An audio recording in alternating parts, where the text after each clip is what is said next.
সুপারিগুলো পাড়া হয়ে গেছে, এখন আমি পিছনে চলে গেছি, বাড়ির পেছনে জায়গাগুলো পরিষ্কার করে নিই সুন্দর করে। তারই মধ্যে দেখো কত ধুলা উঠছে, কিছুদিন ধরে দেখছি খুব ধুলা হচ্ছে, এই চলে আসলো আর কি ধুলার দিন। এখন এখানেও দেখছি খুব পাতা পড়ে আছে, বাপরে বাপ এত পাতা পড়ে আছে দেখো। তো একটা কথা, আমার শ্বশুর মানে বাবার শরীরটা খুব একটা বেশি ভালো নেই, মানে খুব খারাপ করেছিল শরীরটা কিছুদিন আগেই, মানে এর মধ্যেই।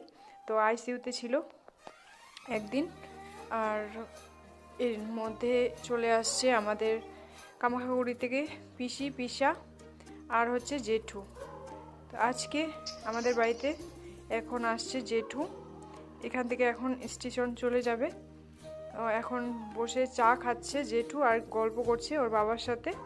পিসি সিম পাঠিয়েছে, পিসি সিম পাঠিয়েছে, গাছের সিমগুলো, এইসব পিসিদের গাছের সিম।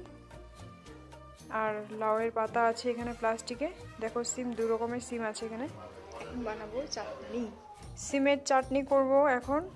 আমি ভাবলাম যে জেঠুকে খেতে দেবো, কিন্তু জেঠু তো বলছে যে আমি ভাত খাবো না মা, আমি ভাত খাবো না।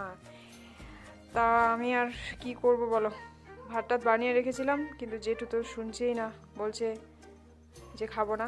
আর বললাম জেঠু এটা কি খাচ্ছ তুমি জল দিয়ে, বলছে যে বাচ্চা মরার ওষুধ, মরা বাচ্চার ওষুধ। এই জেঠুর জেঠি খুবই ভালো, কিন্তু কথা বলতে পারে না, এটাই আফসোস।